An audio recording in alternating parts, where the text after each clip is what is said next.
I've developed a system whereby I have these frames and a system of tunnels whereby I can transport the chooks virtually onto any of my garden beds.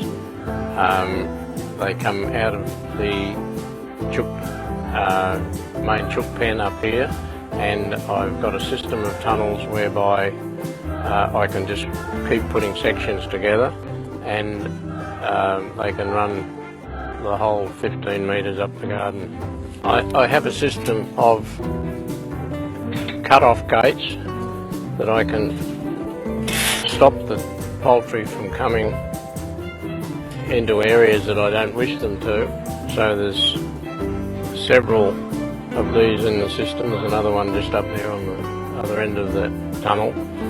So I can stop them from coming out of the yard and direct them out of one of the other tunnels in the side of one of the other hatches in the side of the chook garden.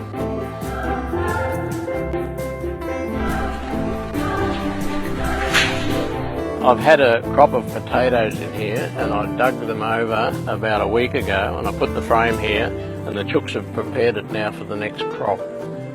They get rid of all the bugs and grasshoppers and everything else, and they fertilise it, and then I plant it up.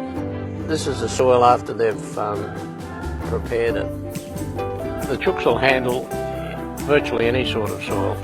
Chooks can handle some really